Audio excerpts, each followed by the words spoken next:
राजस्थान का नाम सुनते ही दिमाग में सीधे भव्य किले और महल आते हैं, है ना? लेकिन आज की हमारी इस चर्चा में हम राजस्थान की वास्तुकला के एक ऐसे हिस्से में गोता लगाने वाले हैं जो अक्सर हमारी नजरों से छिप जाता है। वो हैं छतरियां।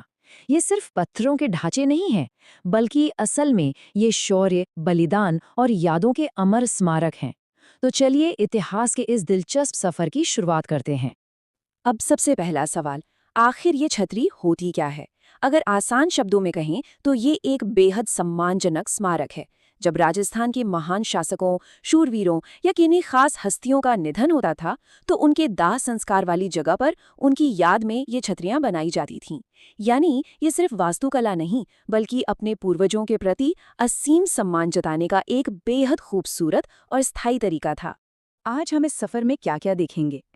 हम भव्य शाही शमशान घाटों से शुरुआत करेंगे, खंभों के गणित पर आधारित वास्तुकला को समझेंगे, कुछ महान ऐतिहासिक हस्तियों की छतरियों पर नजर डालेंगे और आखिर में कुछ बेहद जरूरी और रोचक तथ्यों को समेटेंगे।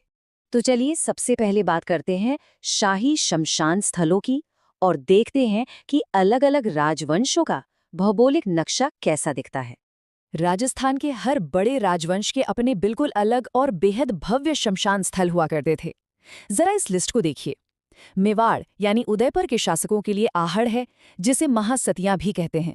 दिलचस्प बात यह है कि यहाँ सबसे पहली छतरी महाराणा अमर सिंह प्रथम की बनी थी। अगर हम जयपुर के कछवाहा वंश की बात करें तो उनका शमशान स्थल गेटौर है, जो अपनी पंचायतन शैली के लिए मशहूर है। और यहाँ सवाई जयसिंह द्वितीय की छतरी सबसे शानदार है। जैसलमेर के भाटी शासक बड़ा बाग में विश्राम करते हैं और बीकानेर के राठौड़ों की यादें देवकुंड में संजोई गई हैं। और बूंदी के हाड़ा शासकों के केसर बाग या अक्षार बाग की तो बात ही अलग है। वहां पूरी 66 छतरियां मौजूद हैं। सच में ये जगह अपने आप में इतिहास का एक खुला पन्ना है।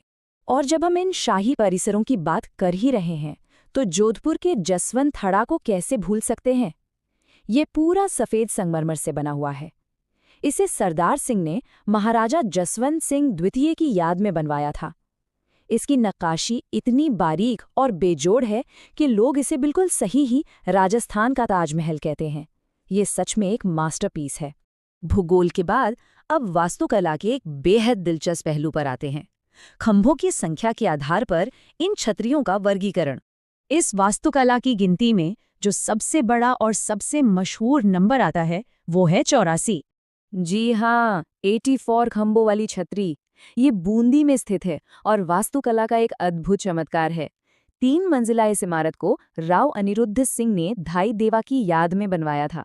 अब आप सोच सकते हैं कि ये धाई देवा कौन थे? दरअसल वो एक धाय माँ के भाई थे। और कमाल की बात यह है कि ये भव्य छतरी भगवान शिव को समर्पित है।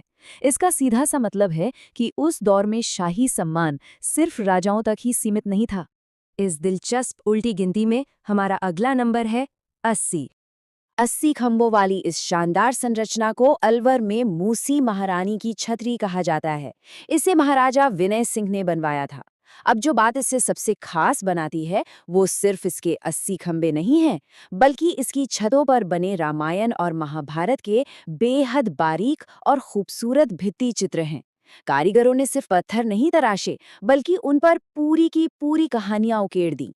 अगर हम 32 खंभों वाली संरचनाओं को देखें तो हमारे सामने 2 बिल्कुल अलग कहानियां आती हैं। एक तरफ रणथंभौर की मशहूर न्याय की छतरी है। इसे हम्मीर देव चौहान ने अपने पिता जेतरे सिंह के शानदार 32 साल के शासन की याद में बनवाया था। यहाँ हर एक खंभा उनके राज के 1 साल को दर्शाता है। वहीं दूसरी तरफ मांडलगढ़ में जगन्नाथ कछवाहा की याद में बना स्मारक है। देखिए, नंबर एक ही है 32, लेकिन उसके पीछे के संदर्भ और कहानियां कितनी अलग हैं। नंबर्स में थोड़ा और नीचे आएं तो हमें 16 और 8 खंभों की छतरियां मिलती हैं। नागौर का 16 खंभों वाला स्मारक वीर अमर सिंह राठौड़ के अदम्य साहस को सलाम करता है। और 8 खंभों की बात करें तो ये राजस्थान के कुछ सबसे बड़े नायकों को समर्पित हैं, जैसे बंडोली में महाराणा प्रताप की छतरी और मांडलगढ़ में राणा सांगा का स्मारक। वैसे सरिस्का में भी 8 खंभों वाली छतरियां मौजूद हैं। ये स्मारक आकार में भले ही छोटे हों, लेकिन अपने अंदर कितना बड़ा इतिहास समेटे हुए हैं। चलिए अब आगे बढ़ते हैं और उन ऐतिहासिक स्मारकों की बात करते हैं जो इतिहास की महान किंवदंतियों से जुड़े हैं। कुछ नाम ऐसे हैं जो इतिहास में हमेशा के लिए अमर हो चुके हैं। कुंभलगढ़ दुर्ग को ही ले लीजिए, वहां महाराणा कुंभा की छतरी मौजूद है। उसी दुर्ग में उड़ना राजकुमार के नाम से मशहूर पृथ्वीराज चौहान का 12 खंभों वाला स्मारक भी है। लेकिन रुकिए, ये सम्मान सिर्फ शासकों को ही नहीं मिला था, आध्यात्मिक गुरुओं का भी वही रुतबा था। झालावाड़ के गागरोन दुर्ग में संत पीपा की छतरी है और चित्तौड़गढ़ दुर्ग में मीराबाई के गुरु संत रैदास जी की छतरी मौजूद है। और ये लिस्ट यहीं खत्म नहीं होती। ऐसे कई रक्षक और देखभाल करने वाले थे जिनका नाम इतिहास में स्वर्णाक्षरों में दर्ज है। जैसे चित्तौड़गढ़ के भैरव पोल के पास कल्लाजी राठौड़ की छतरी, जो उनके बलिदान की याद दिलाती है। जोधपुर में अजीत सिंह की धायमा गोरादाई की छतरी इस बात का सबूत है कि राज्य के प्रति वफादारी की कितनी कद्र होती थी। इसके अलावा अलवर में बख्तावर सिंह का स्मारक है। और हाँ, अगर बात कला की हो तो शेखावाटी क्षेत्र जैसे सीकर, झुंझुनू या चूरू की छतरियां जरूर देखिएगा। वो अपने नेहड़ा और बेहतरीन भित्ति चित्रों के लिए पूरी दुनिया में मशहूर हैं। इतनी सारी जानकारी के बाद चलिए कुछ सबसे जरूरी तथ्यों पर एक त्वरित नजर डालते हैं, ताकि ये सारी बातें आसानी से याद रहें। इस जानकारी पर ध्यान दीजिए, यहाँ कुछ बेहद दिलचस्प अपवाद हैं, जैसे ईश्वरी सिंह की छतरी। जयपुर के बाकी कछवाहा राजाओं की छतरियां गेटौर में हैं, लेकिन ईश्वरी सिंह की छतरी गेटौर में नहीं, बल्कि जयपुर के सिटी पैलेस के जैन निवास उद्यान में है। इसी तरह झुंझुनू के परशुरामपुरा में राव शेखा का स्मारक है, जिसे पूरे शेखावाटी की सबसे खूबसूरत छतरी माना जाता है।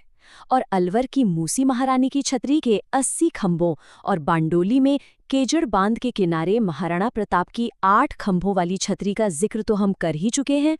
तो जैसे जैसे हम आज की इस चर्चा के अंत में पहुंचते हैं, एक बहुत ही गहरा सवाल उभर कर आता है। इन छतरियों का इतना विशाल पैमाना, इतनी अलग अलग तरह की कलाकृतियां और खंभों की वो सटीक गणित, ये सब हमें क्या बताता है? ये साफ तौर पर बताता है कि ऐतिहासिक राजस्थान में जीवन, यादों और विरासत की कितनी ज्यादा अहमियत थी। लोगों को हमेशा के लिए याद रखने का ये उनका अपना तरीका था। पत्थरों में उकेरा हुआ इतिहास जो आज भी सदियों बाद हमसे बात करता है। इसी विचार के साथ हम आज का ये सफर यहीं समाप्त करते हैं। हमारे साथ जुड़ने के लिए बहुत बहुत धन्यवाद।